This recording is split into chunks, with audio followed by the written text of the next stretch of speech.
This is an ABC podcast.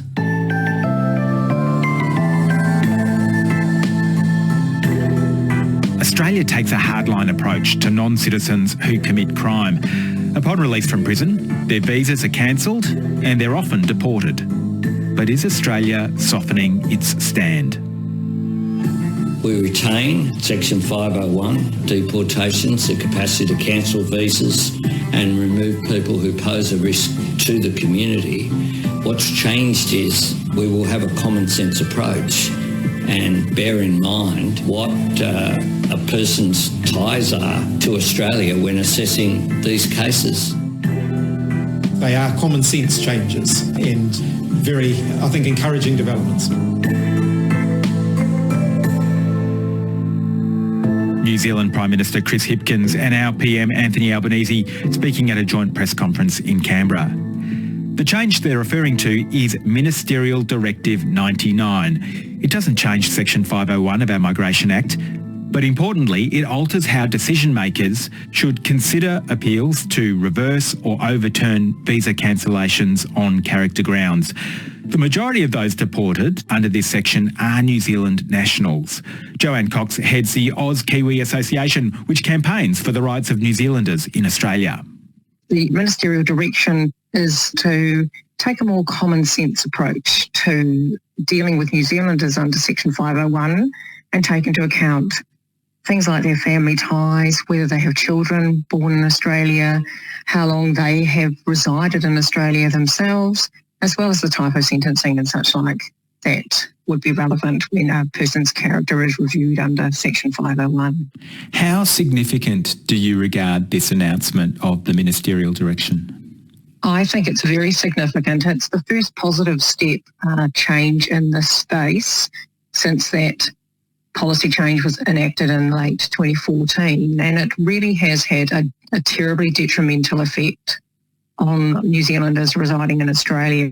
You'll probably be aware of the New Zealand Prime Minister, the former Prime Minister Jacinda Ardern, referring to it as a corrosive aspect of the trans-Tasman relations, and it really has had a terrible negative consequences for a cohort of New Zealanders who have been caught up in the criminal justice system.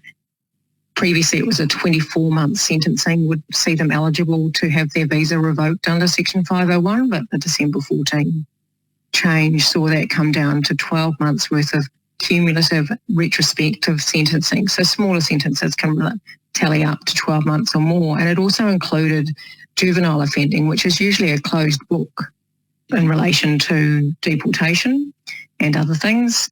And do we have any sense of how many New Zealanders have been deported from Australia to New Zealand since 2014? My understanding is there's about 2,500 to 3,000 New Zealanders in total will have been deported since the beginning of 2015. Many people, Australians, would say, well, look, if they're serious criminal offenders, if they are a threat to the community, they should, and they're not citizens, they should go back to New Zealand.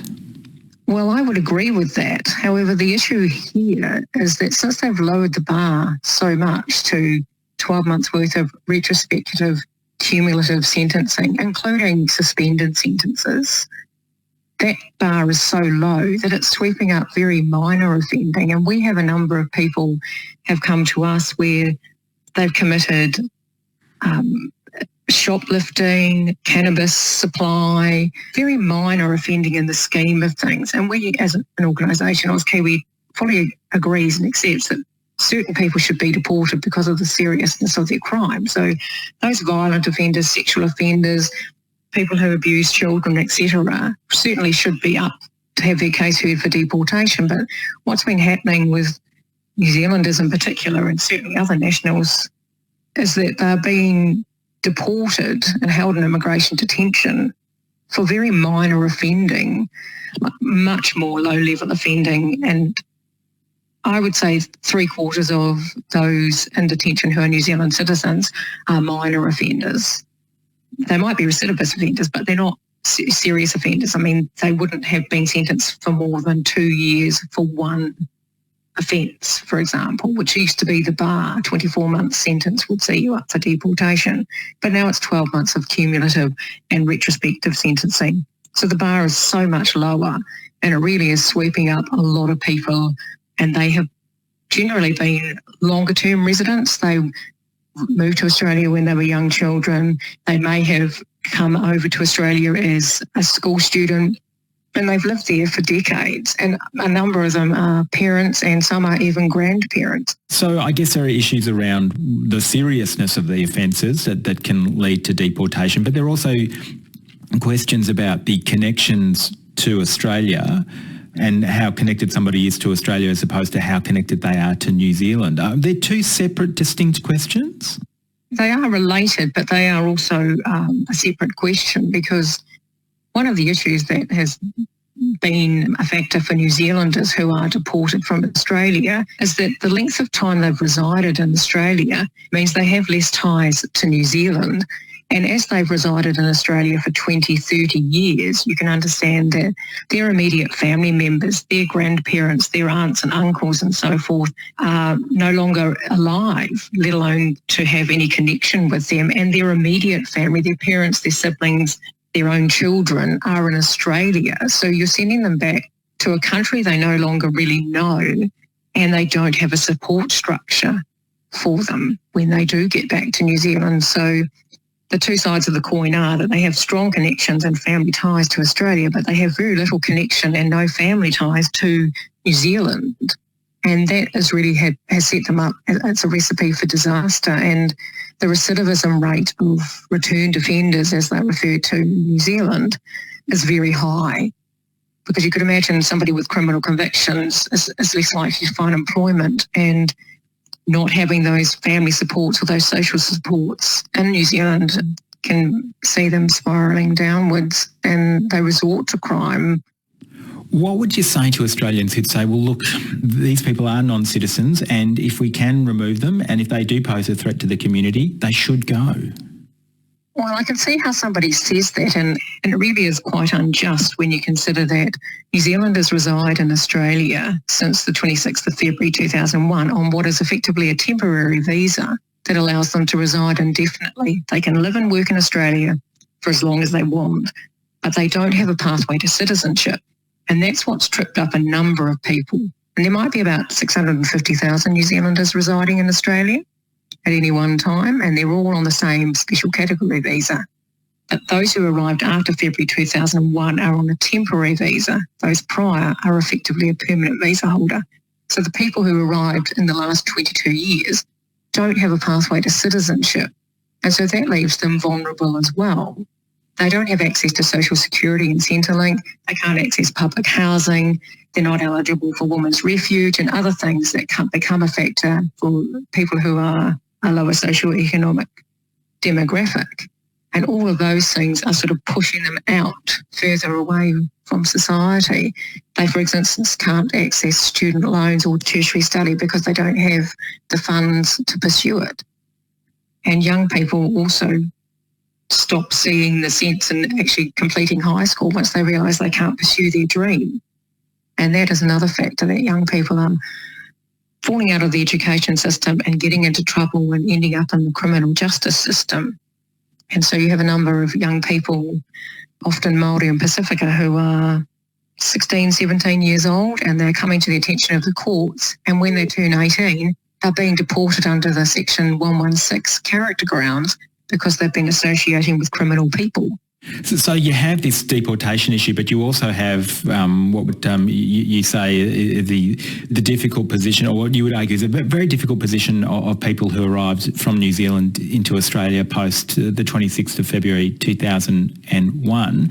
The federal government has just made an announcement with this ministerial directive and the Section 501 visa cancellations.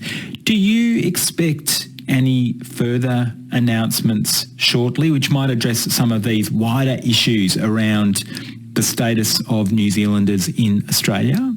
Well, since the Labor government came into office in May of 2022, they've announced a review of the rights of New Zealanders in Australia. So they're looking at the aspects of New Zealanders' visas, what rights they have, and what might need to change. And they have flagged that they are reviewing those rights and looking at providing a more fair and affordable pathway to citizenship, i.e. a pathway to permanent residence for long-term New Zealand residents of Australia. So we're quite hopeful that that review, which the results are due by Anzac Day of this year, that review will result in better outcomes for New Zealanders, so that people who want to take up citizenship in the country that they call home, being Australia, actually will have a pathway that is a fair, affordable pathway to citizenship. Just flipping it around, do Australians in New Zealand have similar problems?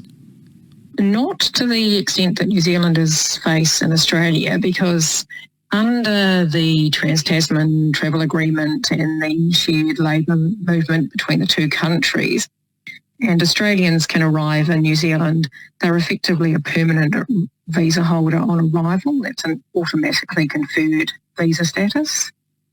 And after residing in New Zealand for 5 years, they can pay about 500 New Zealand dollars and become a citizen. And that's how it used to be for New Zealanders in Australia until February 26, 2001.